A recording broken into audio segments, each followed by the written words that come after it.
Hi everyone. Thank you for coming. It's a really nice temperature, I think, so I'm quite happy. I'm Ari Brush, and this is Sam Mercer over there. We work on the digital program here, and this event is related to some of our work. For those that don't know, the digital program tends to look at themes around kind of computational photography, the ecological impact of digital photography, and also things around digital folklore, so kind of the aesthetics and softwares that move around online space, which this exhibition behind you has really focused on. So the event is kind of an extension of this exhibition, which focuses on virtual worlds. It's kind of linked to our archive space, which is just this small door on the right. And part of the exhibition program that we like to do in the archive space is looking at kind of a recent history of digital practice, not really to memorialize, but kind of to track certain themes that might resurface, certain ones around kind of what virtual worlds might be for people, what the future of the internet or ideas around the future of the internet might be. There are two speakers tonight, each giving about 20-minute presentations, which I think will be great. And they pick up on two themes from the show. One is to do with endings. We were quite interested in the way digital communities can suddenly be shut down, generally related to profitability. There's a screen just on the left there which shows kind of these gatherings of different communities playing games on the day that their servers get switched off. So we're interested about what happens to those spaces. How do we think about endings? Nick is going to speak a bit about Tamagotchis and death, which is just and then another theme which we touch on is related to worlding. This back wall is a commissioned video game where players, I hope you've all played it, but if you haven't, please do.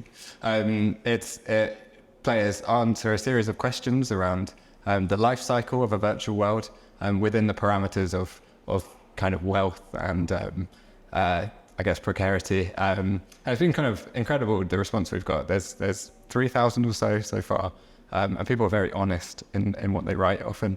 And we have a small snapshot over there. I just pragmatics. There's a fire exit just to your right if there's a fire alarm. There are bathrooms on every floor, and there's some drinks at the bar, which should, I think, still be open when we're done. But yeah, that's about it. I'm going to introduce Teodora. Teodora Sinziana is an artist, researcher, and writer based in London. She is a lecturer in computational media practices at the University of Westminster and a PhD researcher at the Centre for the Study of the Networked Image, which is part of South Bank University, where she researches practices of worlding, computer-mediated imaginaries, and networked experiences. Thank you. Great. Thank you very much, Aria, for introducing me.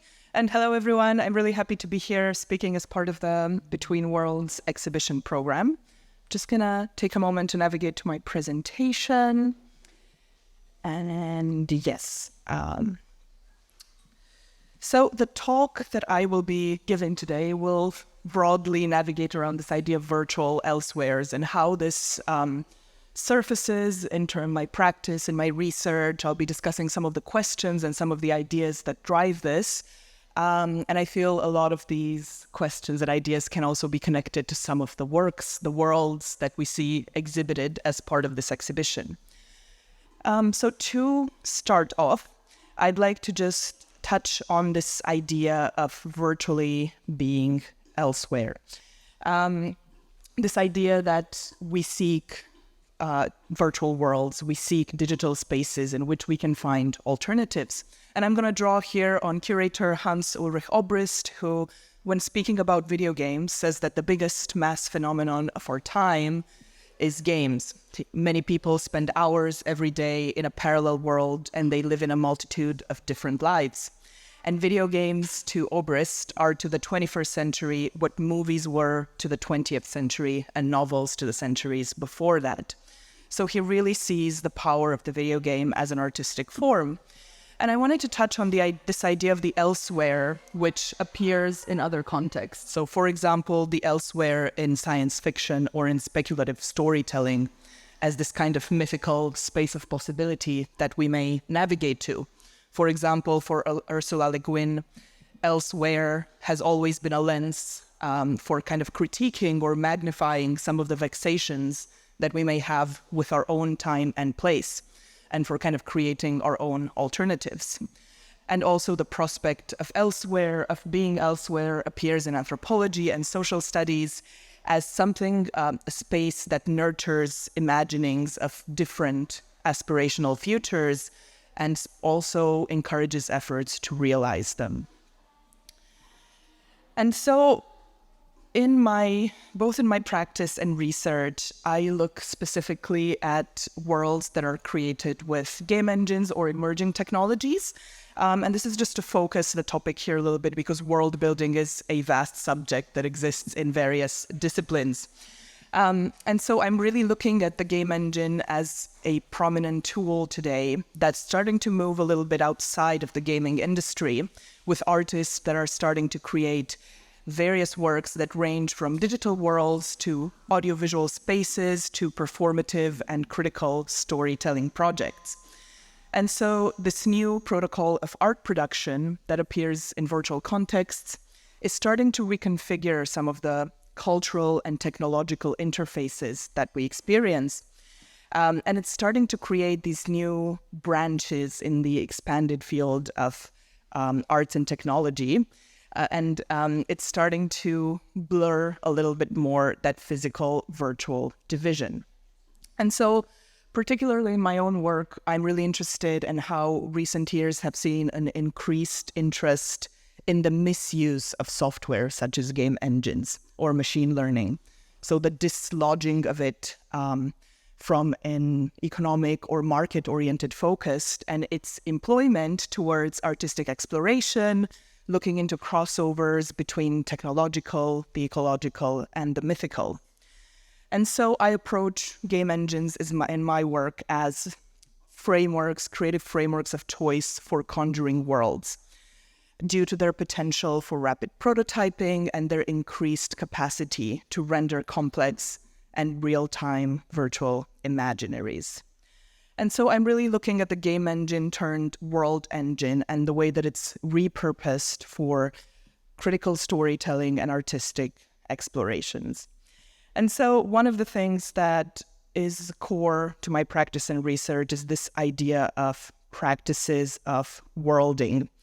And so I'll attempt to offer a sort of broad definition of worlding, although I do think that this is a term that should stay purposefully open and that it can mean different things to different practitioners, depending on their approach.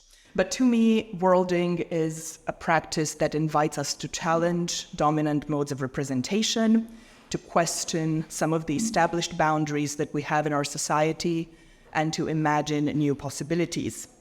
So by engaging in this practice of constructing alternative worlds, these artists aim to challenge dominant narratives, to critique ideologies of power, to critique structures of control, and to, what is more important, involve audiences in those worlds, prompt them to envision different social, cultural, or political realities.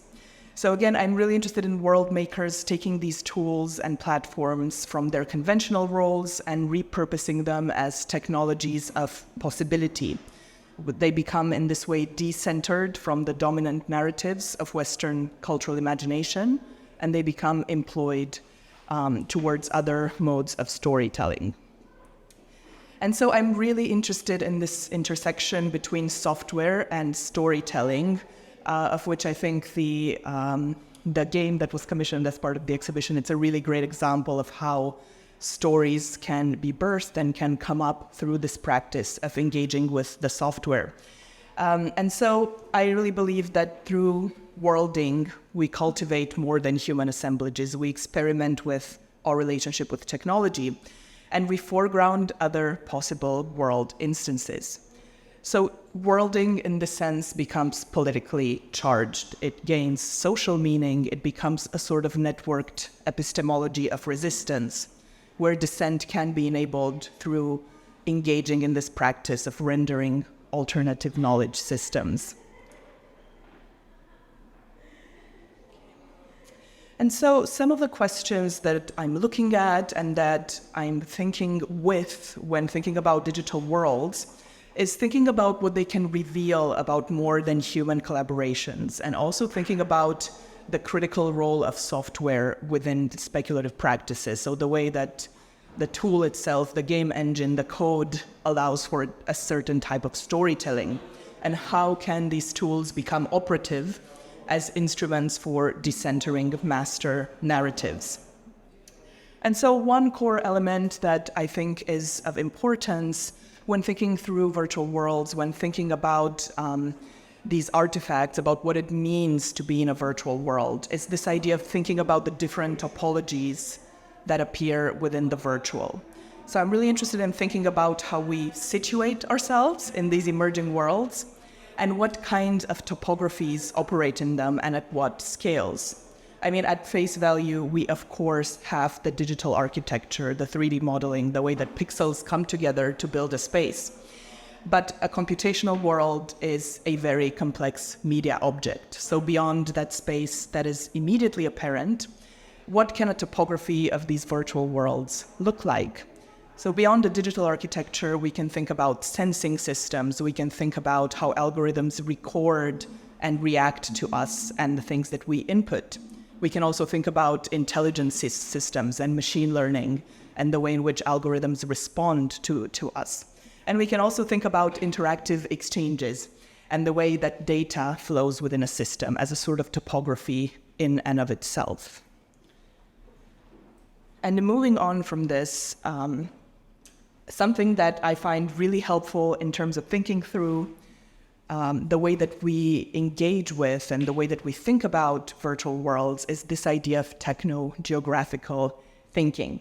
And so this is an idea introduced by Jennifer Gabrist, who is a geographer and a programmer in her book Program Earth. And she kind of argues there for a new techno-geography in order to understand the way that sensor-enabled objects and technologies are coming together to change the way that we perceive a real space.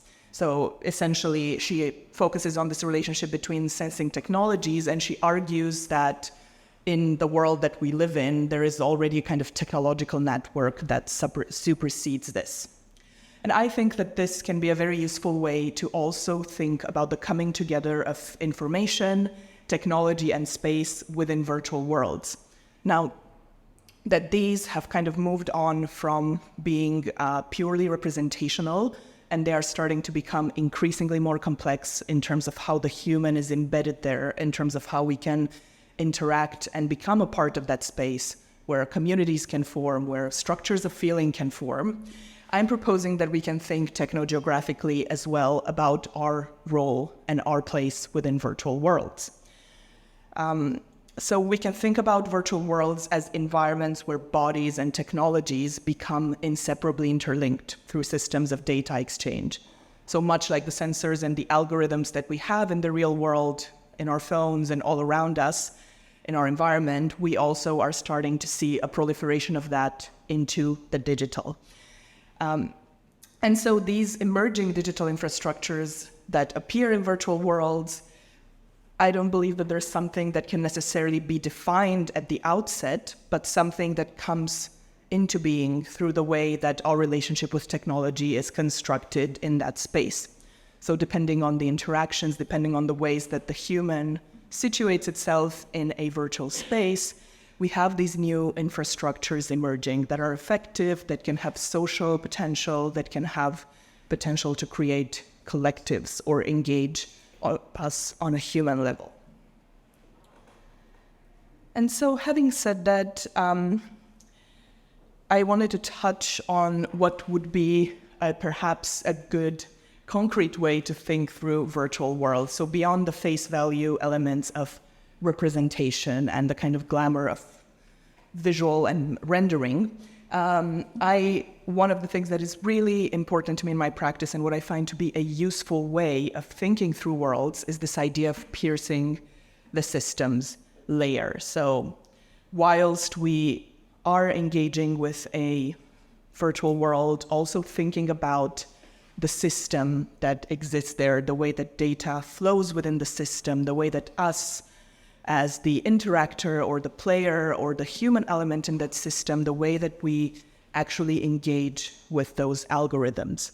And this comes from a perspective of that I borrow from Eric Friedman, who is a queer theorist and a video game studies theorist, and he says that code operates along a continuum. It's part of a site of negotiations that involves community production, that organizes life, that produces techno-scientific knowledge, and industrially aligned geopolitical territorialization. So essentially, Friedman tries to attract our attention to the fact that code does impact society. It impacts our lives and our experience of life. And I think this is particularly important to think through when we think about how we situate ourselves within these virtual worlds, especially as they become more complex, they become more capable of engaging with the human. So when we start having artificial intelligence, we start having more complex interactions. What does that mean for us moving forwards?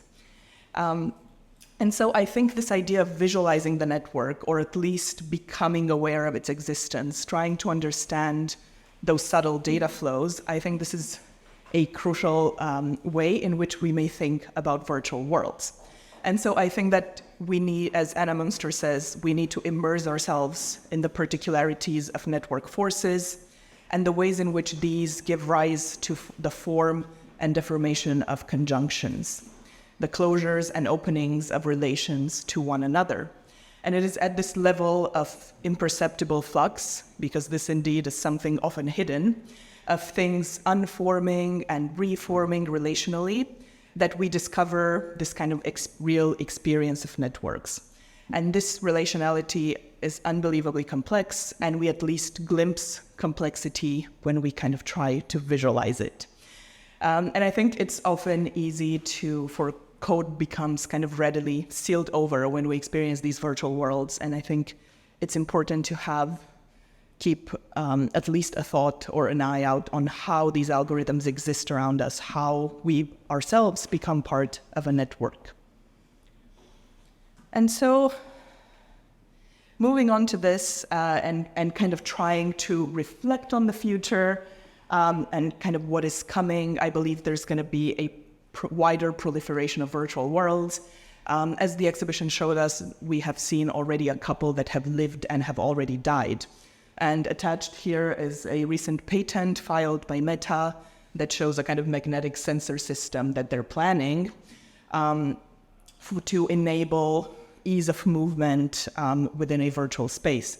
So we may be soon seeing virtual worlds that allow a lot more complex interactions, moving beyond the navigational possibilities that we have now. And I think now more than ever, it's important to reflect on our relationship with virtual worlds. And so a quick kind of final word around how, alongside this very positivist attitude towards technology, we are also existing today in a moment where there seems to be a widespread view that we are living at the end. So the end of liberalism, the end of imagination, the end of time, civilization, or even the earth in the midst of the Anthropocene. And so, engulfed in these throes of late capitalism, conjuring a possible alternative can seem exceptionally out of grasp for us. So I think there is this tension between a positive attitude towards what is to come technologically and this kind of pessimism of where we are now. And I'll quote here Michael Gibson, the novelist and science fiction author, who in his book Pattern Recognition, he has a quote that I think is pretty pertinent to today. So he says, "We have no idea now of who or what the inhabitants of our future might be. In that sense, we have no future, not in the sense that our grandparents had a future or thought they did, a fully imagined cultural future where the luxury of another day, one in which now was some greater duration. For us, of course, things can change so abruptly, so violently, and so profoundly that futures like our grandparents have insufficient now to stand on. We have no future because our present is too volatile. We have only risk management, or the spinning of the given moment scenarios, which he calls pattern recognition. And so, moving on from this pessimism, I'll try and end on a positive note in saying that I do believe that this search for new patterns, technology can play a role in it. It can help us speculate, it can help us think critically, it can help us imagine alternatives for our kind of techno-capitalist cultural imaginary. And so I'm going to have a kind of open ending by saying that the solution will be seizing the means of rendering and trying to use these technologies to think for good and to think for alternatives. And so paired with practices of fictioning and speculation, the use of algorithmic structures not only opens up new avenues for representational possibilities, but it also enables this potential for cementing openness, for expressive possibility, and for ultimately challenging normative realism. So yes, I encourage you all to seize the means of production, and thank you for listening.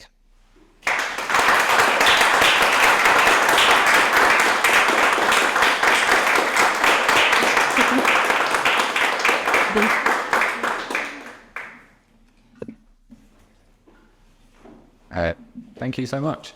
Yeah, thank you too. If anyone has any questions, we might save them to the end for both speakers. We're just going to do a quick laptop shift. But as we're doing that, I'm going to introduce Nick. Nick Murray is a producer, composer, and artist making interactive sonic and narrative work focusing on loss and digital cultures. Sorry. This often takes the form of games, interactive poetry and performance. Nick is lead producer for Now Play This at Somerset House, director of playing poetry, and associate producer with Penned in the Margins. I'll give it to you, Nick, once your presentation is on. Just...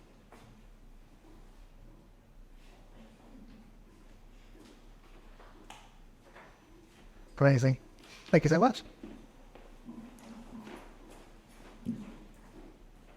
How's that? You hear me? Wonderful. Hello. So last time I did a version of this talk, I had 5 minutes, and it was very, very quick and very overarching. And so thank you, Ari and Sam, for giving me an opportunity to expand some of these ideas. And then I get to share them with you today. It's a longer talk than, like as I say, it's a longer talk than it has been previously. We're going to try and keep it to 25 minutes. Also, it's the longest piece of public speaking I think I've ever done. So I'm going to use notes. I hope you don't mind. I will be discussing death and dying. So I just want to say that now. I'll try and keep it very light. But I just want you to be aware of what's coming. So tonight, I'd like to talk to you about the Tamagotchi. I'm sure some of you, like me, had a Tamagotchi as a child. I loved it. That love passed as I found Go-Go's, Pogs, Yo-Yos briefly, those alien goo things you could put together. We all thought they would turn into another smaller alien. It was a lie. And then briefly Yo-Yos again. Years on, I returned to Tamagotchis and found myself interested in trying to bring my old devices back to life. This led to a long fascination in their function, their aesthetic, their wider cultural context, all of it. Things like this guy. This Tamagotchi person mascot, not the current mascot, maybe for design issues, is a person whose body is the capsuled world of another creature. Or it's an entire world with a creature inside, but that world has arms and legs.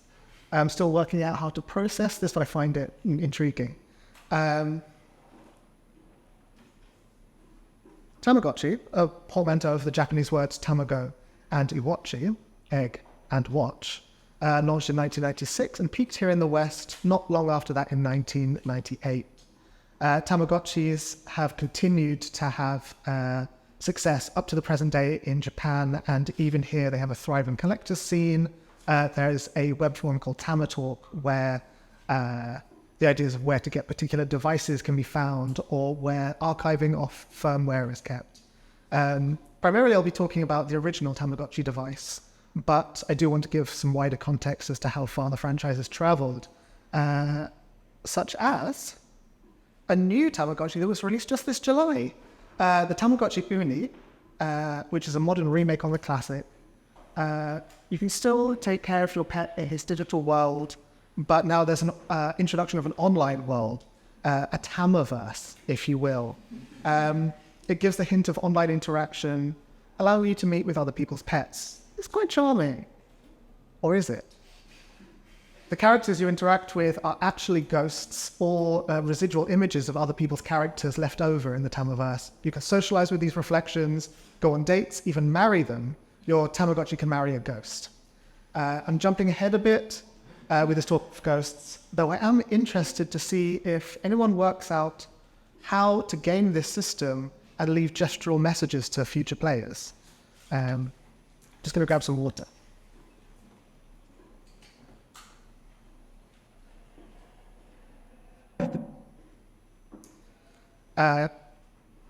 Brief history. Currently, the agreed-upon rarest Tamagotchi is the Tamagotchi ID Conan, a promotional device given away to subscribers of Shonen Sunday manga magazine with its issue 3000.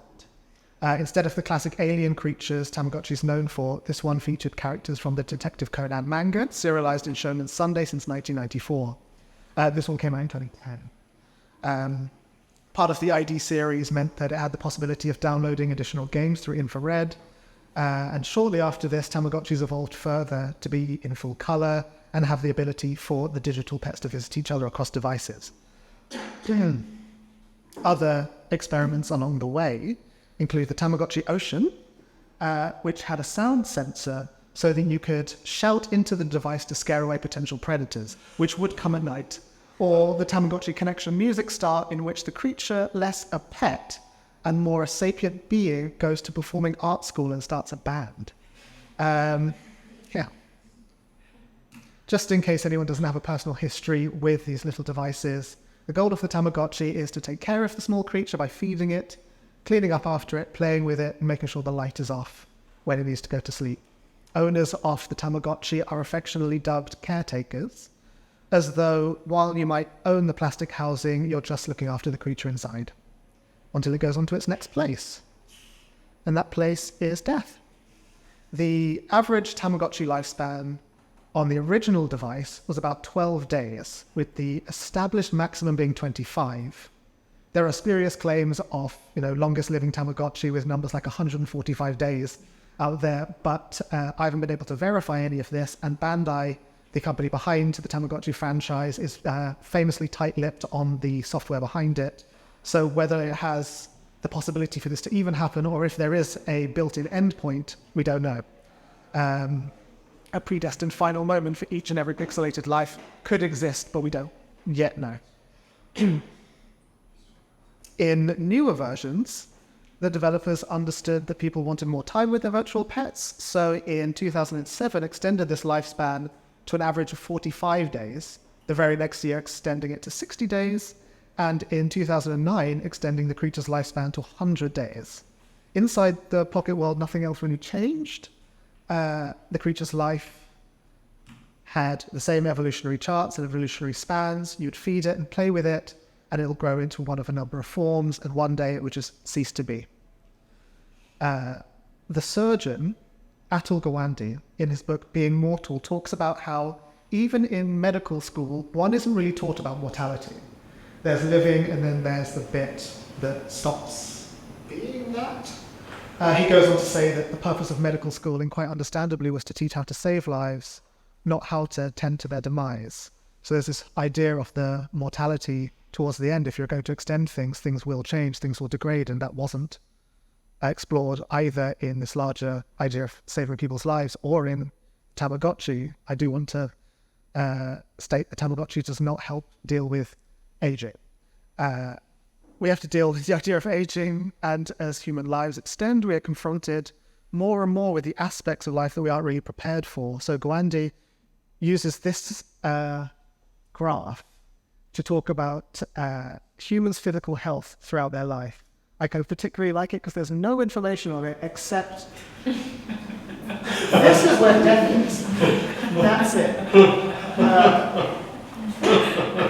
But I think it's important to note that if it was a Tamagotchi, it would be very similar. Straight plummet, and death is here.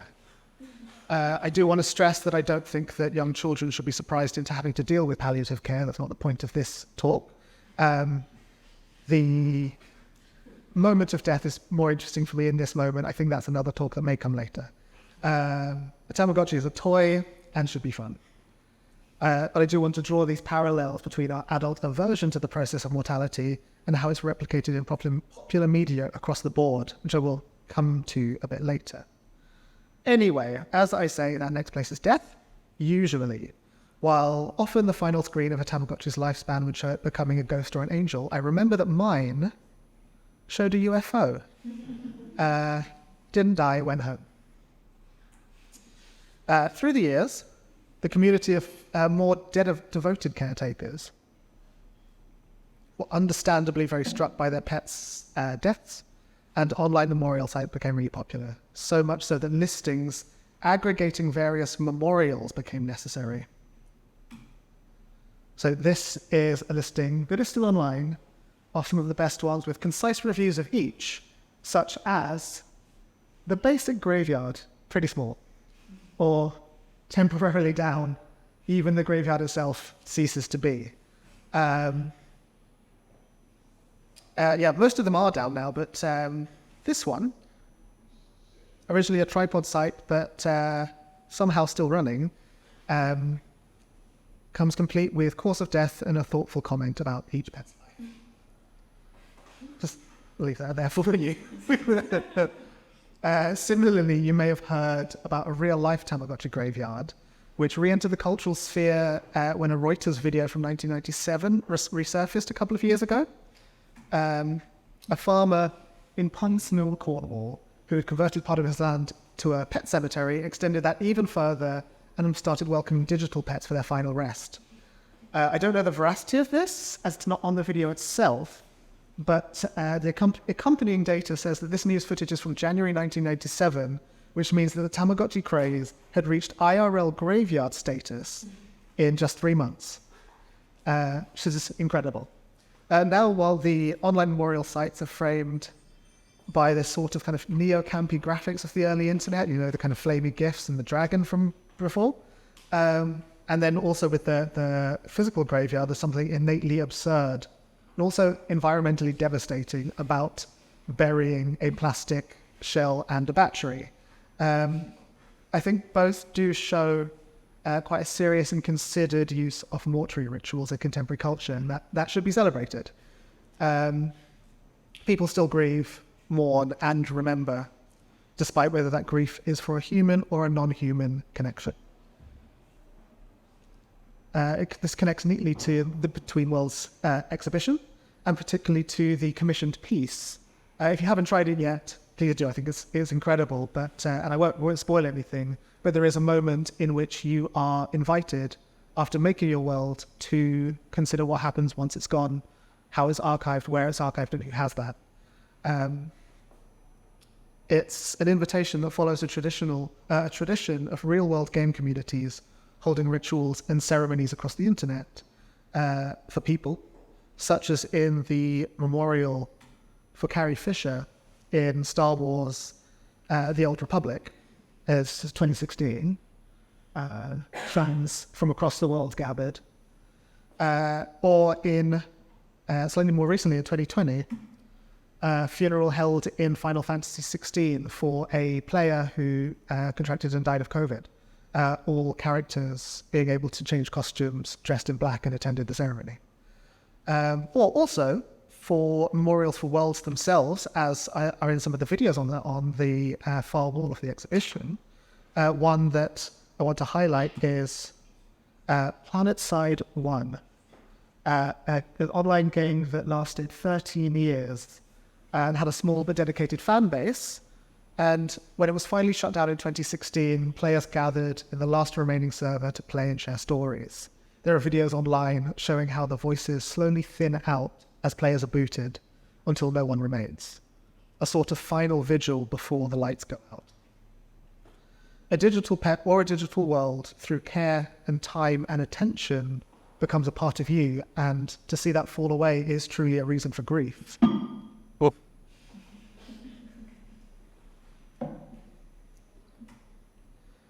So it's these communal moments that I think exemplify the process of grief within online worlds.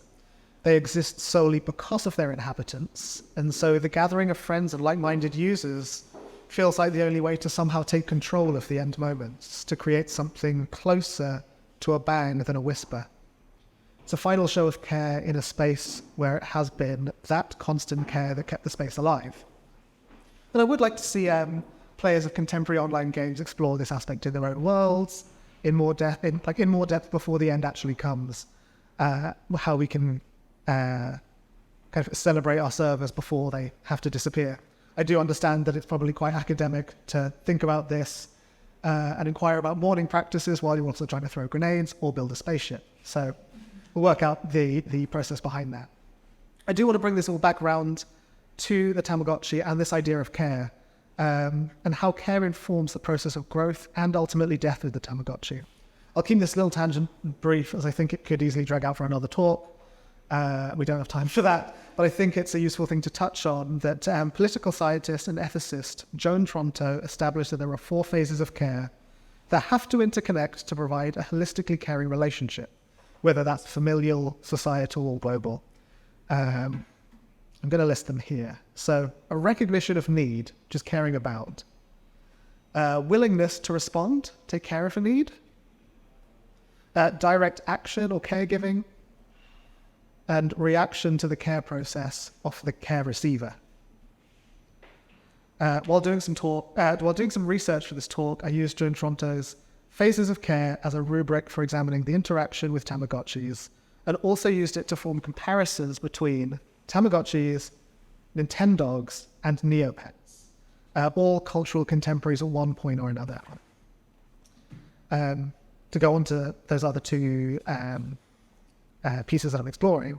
In brief, Neopets was an original Tamagotchi contemporary, launched in 1999. Some of you may remember it.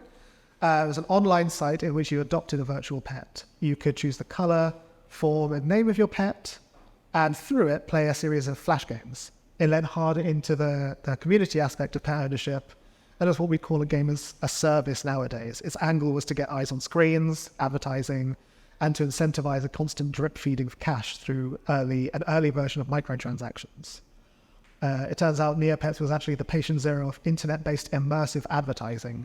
You could get real-world cereals and drinks for your digital pet in this digital world. So you make a creature, give it a name, a color, and a neckerchief.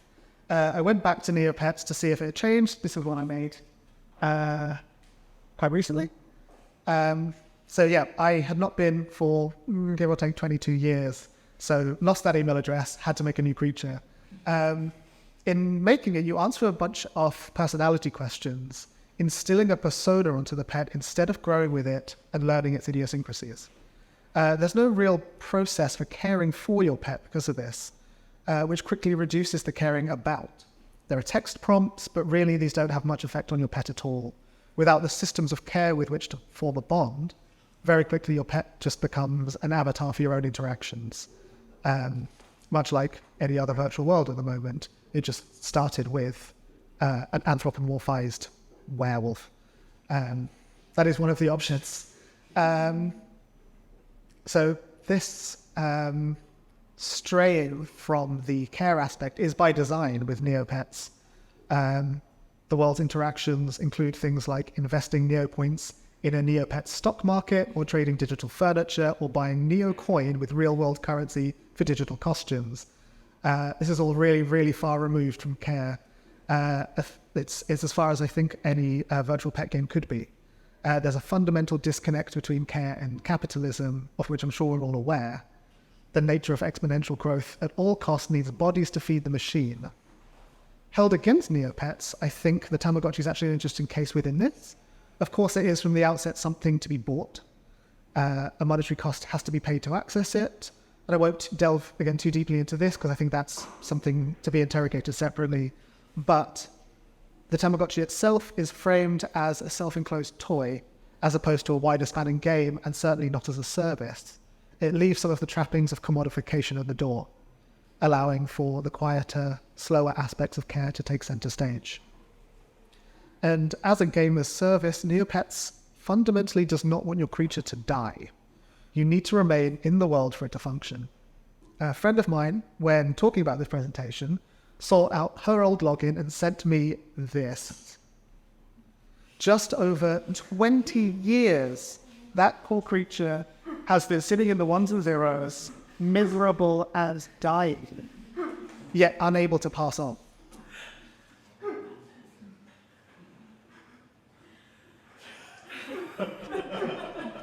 Health is 6.